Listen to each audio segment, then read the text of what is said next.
Good morning, class 8 students. Today I will teach you Bengali grammar, chapter 7, উপসর্গ ও অনুসর্গ। আজ পড়াবো আমি তোমাদের উপসর্গ ও অনুসর্গ। তাহলে উপসর্গ কি? উপসর্গ হলো নতুন শব্দ গঠনের এক বিশেষ উপাদান। যে উপাদান ধাতু বা নাম শব্দের আগে বসে নতুন শব্দ গঠন করে। তাহলে উপসর্গ বলতে বুঝি আমরা এমন কতগুলি অব্যয়কে যেগুলি ধাতুর আগে বসে অর্থের পরিবর্তন ঘটায় এবং নতুন নতুন শব্দ তৈরি করে। এতে নিজেদের কোনো অর্থ নেই, কিন্তু ধাতুর সঙ্গে যুক্ত হয়ে নানারূপ অর্থ প্রকাশ করে। রবীন্দ্রনাথ ঠাকুর উপসর্গগুলির সুন্দর পরিচয় দিয়েছেন তার বাংলা ভাষার পরিচয় গ্রন্থে। সেখানে তিনি লিখেছেন, রেলের রাস্তায় যেমন সিগন্যাল ভিন্ন দিকে ভিন্ন রঙের আলোয় তাদের ভিন্ন রকমের সংকেত, সংস্কৃত ব্যাকরণের উপসর্গগুলি শব্দের মাথায় চড়া সেই রকমের সিগন্যাল।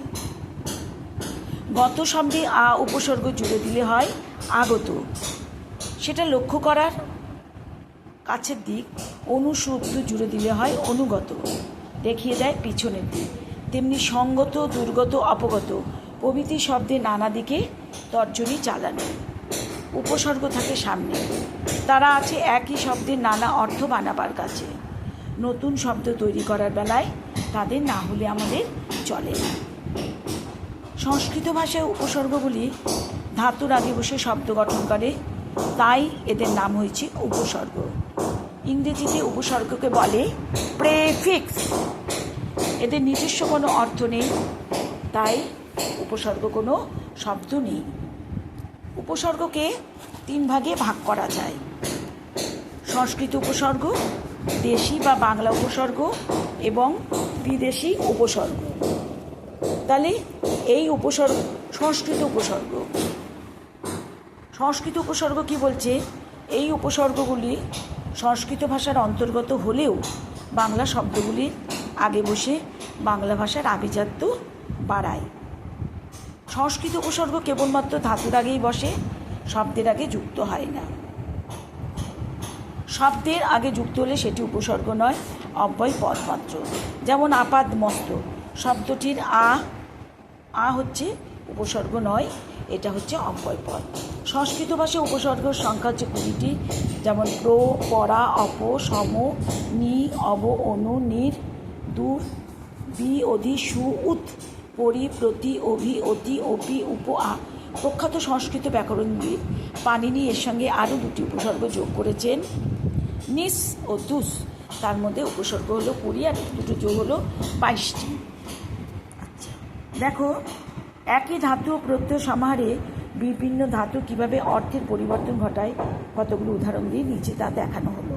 প্রথমে ধরা যাক ঋ ধাতুটির কথা। ঋ ধাতুর অর্থ হচ্ছে হরণ করা, কিন্তু যখন ঋ ধাতুর আগে বিভিন্ন উপসর্গ পরে প্রত্যয় যুক্ত হয় তখন অর্থটাও পুরো পাল্টে যায়। যেমন উপসর্গ ঋ ধাতু, প্রত্যয় হচ্ছে ঘং, শব্দ হচ্ছে উপহার, প্রীতিপূর্ব কিছু দেওয়া অর্থ। আ উপসর্গ ঋ ধাতু, ঘং প্রত্যয়, আহার শব্দ ভোজন করা। বি উপসর্গ ঋ ধাতু, ঘং বিহার শব্দ বেড়ানো। প্র উপসর্গ ঋ ধাতু, ঘং প্রত্যয়, প্রহার মারা। সমধাতুর সম উপসর্গ ঋ ধাতু, ঘং হচ্ছে প্রত্যয়, সংহার হত্যা করা। পরি উপসর্গ ঋ ধাতু, ঘং প্রত্যয়, পরিহার হচ্ছে পরিত্যাগ করা। এরকম আরও কয়েকটি ধাতু উদাহরণ দেখো। রুদ ধাতু মানে হচ্ছে রোধ করা। অনু রুদযুক্ত ঘং, অনুরোধ মানে সবিনয় নিবেদন। নি রুদযুক্ত ঘং, নিরোধ বাধা দান। অব রুদযুক্ত ঘং, অবরোধ প্রতিবন্ধকতা। উপ রুদ প্লাস ঘং, উপরোধ মানে অনুরোধ। বি রুদ প্লাস ঘং, বিরোধ বিবাদ ইত্যাদি। গম ধাতুর অর্থ হচ্ছে গমন করা। অনু গম যোগ অনুগমন, অনুগমন। আ গম অনট আগমন। প্রতি উপসর্গ আ গম যোগ অনট প্রত্যাগমন। ক্রি ধাতুর অর্থ হচ্ছে করা। উপসর্গ কি? ক্রি প্লাস ঘং উপকার, ঋযুক ঘং হচ্ছে উপকার। বি উপসর্গ ক্রি প্লাস ঘং বিকার। সম উপসর্গ ক্রি প্লাস ঘং সংস্কার। অনু উপসর্গ ক্রি প্লাস ঘং অনুকার। বাংলা উপসর্গ বা দেশি উপসর্গ। বাংলা ভাষার কতগুলি নিজস্ব উপসর্গ আছে, এদের সংখ্যা কম। এরা সাধারণত ধাতুর আগে বসে না, শব্দের আগে বসে নতুন শব্দ গঠন করে। যেমন অ, অনা, আ, কু, নি, সু, পু, ভর, নাভি ইত্যাদি। প্রয়োগ: অ উপসর্গযোগে গঠিত কতগুলো শব্দ: অচেনা, অকাজ, অনর, অফুরান ইত্যাদি।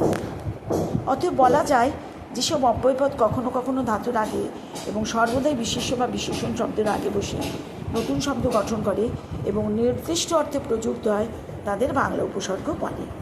বিদেশি উপসর্গ: সংস্কৃত এবং বাংলা উপসর্গের পাশাপাশি বেশ কিছু ফার্সি এবং ইংরাজি শব্দ উপশব্দ হিসেবে শব্দের আগে বসে নতুন শব্দ গঠন করে, এদের বলে বিদেশি উপসর্গ। যেমন ফার্সি উপসর্গ হচ্ছে গড়, ফি, দর, বে, হর, বব প্রভৃতি।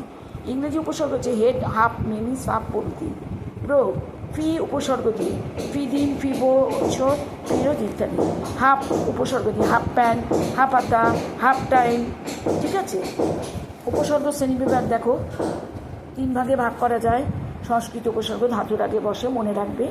দেশি উপসর্গ বিশেষ্য বা বিশেষণের আগে বসে। বিদেশি উপসর্গ বিশেষ্য বা বিশেষণের আগে বসে। তাহলে আজ এইটুকু থাক, নেক্সট দিন বাদ বাকিটা পড়াবো। Thank you.